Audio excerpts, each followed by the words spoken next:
मध्य प्रदेश में विधानसभा चुनाव 2023 के लिए अब कुछ ही समय बाकी रह गया है और इसको लेकर तमाम राजनीतिक पार्टियों के साथ साथ चुनाव आयोग ने भी खासी तैयारी कर रखी है। इस समय हमारे साथ मौजूद है मध्य प्रदेश के मुख्य निर्वाचन पदाधिकारी अनुपम राजन जी। सर, किस तरह की तैयारी है अब जब मतदान होने वाला है सर कुछ समय बाद? मतदान को लेकर के जितने प्रकार की तैयारियां होती हैं वो सारी तैयारी हो गई है।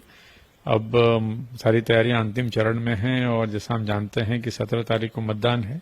16 तारीख को सभी जो पोलिंग पार्टी हैं, जो मतदान दल है, वो रवाना होंगे, अपने अपने मतदान केंद्रों पे जाएंगे और 17 को वहां पे एक सुरक्षित माहौल में peaceful free and fair election हम लोग कराएंगे। जो सुरक्षा की बात की है तो संवेदनशील, अति संवेदनशील जो मतदान केंद्र रहते हैं वहां पर किस तरह की सुरक्षा व्यवस्था रहेगी, कितने लेयर रहेगी और किस किस तरीके से रहेगी? जो संवेदनशील मतदान केंद्र हैं राज्य में, वहां पे पुख्ता सुरक्षा व्यवस्था होगी। जो केंद्रीय जो बल होता है, केंद्रीय फोर्सेस, सेंट्रल फोर्सेस की व्यवस्था होगी।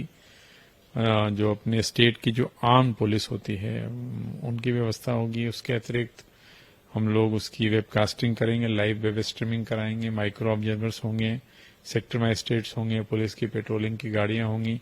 तो प्रयास ये होगा कि इन सभी उपायों से हम लोग ये सुनिश्चित करें कि हर छोटे छोटे इंटरवल पे इन मतदान केंद्रों पे किसी न किसी का भ्रमण हो और मतदान सुरक्षित माहौल में शांतिपूर्वक संपन्न हो।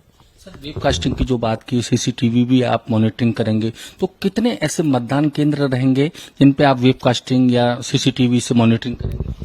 देखिए, प्रदेश में कुल मतदान केंद्र 64,626 हैं।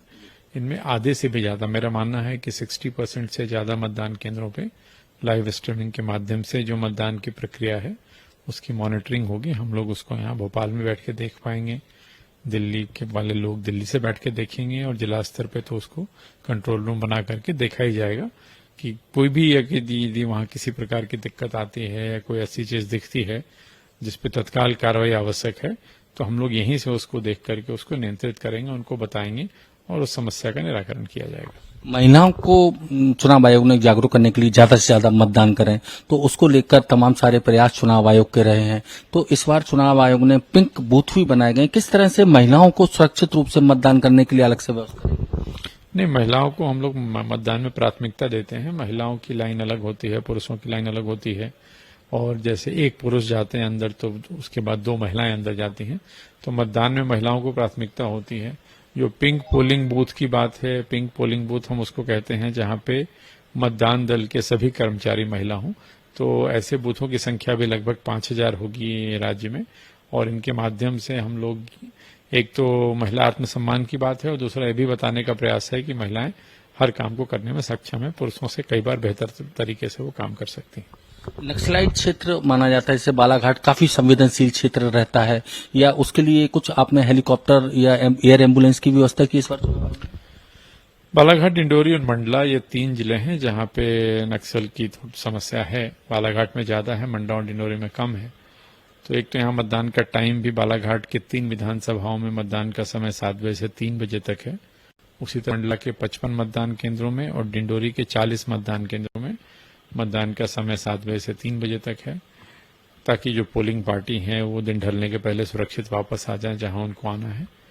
और जहां तक बात एयर एम्बुलेंस की और हेलीकॉप्टर की है तो 2 हेलीकॉप्टर और 1 एयर एम्बुलेंस की व्यवस्था रहेगी ताकि किसी भी विषम परिस्थिति में तत्काल सहायता या राहत पहुंचाई जा सके।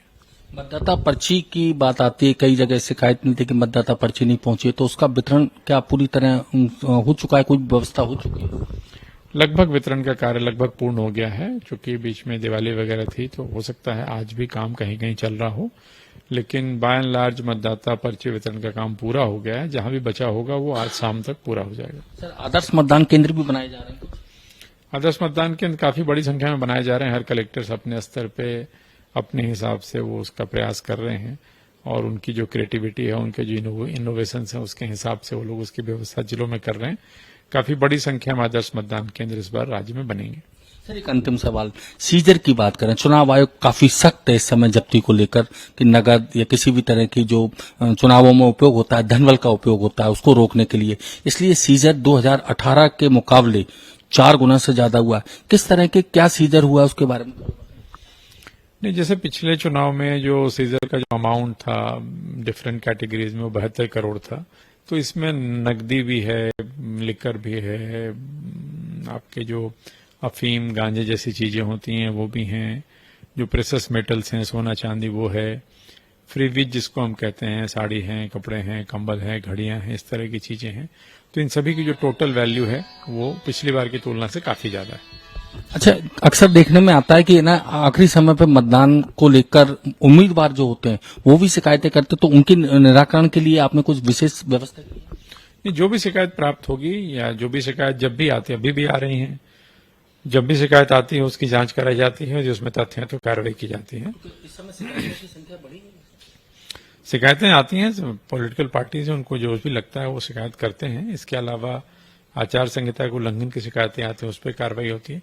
तो किसी भी प्रकार की शिकायत हो, हर शिकायत को हम लोग गंभीरता से लेते हैं और जिसमें से शिकायत में भी तथ्य पाए जाते हैं उसके निराकरण की कार्रवाई की जाती है। कितना मतदान का आपका लक्ष्य है? पिछले विधानसभा चुनाव में 75% पोल हुआ था। हम लोगों का प्रयास है कि इस बार पिछले विधानसभा की तुलना में इस बार और ज्यादा उसमें वृद्धि लाई जाए। निश्चित तौर पर ज्यादा से ज्यादा मतदान करने की अपील हम भी करते हैं कि हर मतदाता घर से निकले और ज्यादा से ज्यादा मतदान करे। चुनाव आयोग की भी ये मंशा है कि ज्यादा से ज्यादा मतदान हो और इसके लिए तमाम सारे उपाय चुनाव आयोग की तरफ से किए गए। कैमरामैन मनीष के साथ भारत एक्सप्रेस के लिए भोपाल से अजय भटनागर।